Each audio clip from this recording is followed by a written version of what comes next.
Yo mga idol, kamusta? Sports Talk PH nga pala. Ang update kay Casimero, pag-usapan natin yan mga idol. Ngunit bago ang lahat ay huwag kakalimutang mag-subscribe at i-click ang notification bell button for more sports talk.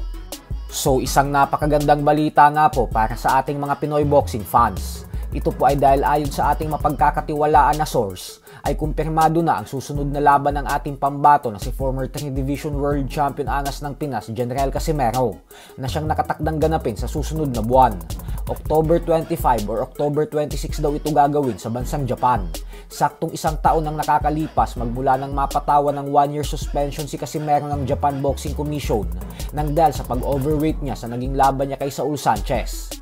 Makakasama umano ni Casimero ang current undefeated OPBF Bantamweight Champion Kenneth Louver sa boxing event na ito. Pero hindi po natin alam kung sino ang magsisilbing main event sa kanilang dalawa. Ganun pa man ay hindi talaga papayag si Casimero na mapag-iwanan ng mga Pinoy boxers na siyang lalaban sa Trilla in Manila anniversary sa October 29 dahil mauuna na siyang lumaban sa mga ito. Hindi pa po natin alam sa ngayon kung sino ang kanyang makakatapat, pero asahan po natin na isang tune-up fight lang muna ito dahil mismo ang kanyang bagong promoter ng si Koki Kameda ang nagsabi na tune-up fight lang daw muna ang ibibigay niya sa Angas ng Pinas dahil gusto niya daw muna makita kung paano mag-ensayo at maghanda si Casimero sa isang laban. Kaya naman abangan na lang po natin sa mga susunod na araw ang pangalan ng fighter na kanyang makakasagupa. Sa kasalukuyan po ay nagpapakondisyon na si Casimero at nagbabawas na ito ng timbang. Sa kabilang banda naman mga idol ay bagamat nga po 4 na araw na lang ang inaantay natin at magaganap na ang pinakabigating laban sa dekadang ito sa pagitan ni Canelo Alvarez at Terence Crawford, ay nagawa pa din nga pong magbigay-pugay ng Mexican superstar sa ating pambansang kamauman ni Pacquiao. Ito po ay matapos niyang sabihin na napakadami umanong ginawa at naiambag ni Pacquiao sa sports ng boxing. Kaya para sa kanya umano ay walang duda na isang legendary fighter si Pacquiao.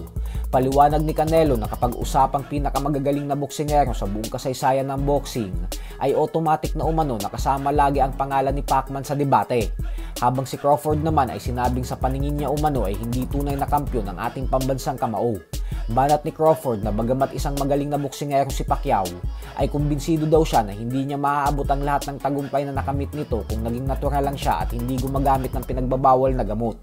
Sa madaling salita ay naniniwala si Crawford na ang dahilan kung bakit naging isang 8 division champion si Pacquiao ay dahil sa tulong ng paggamit ng pinagbabawal na gamot.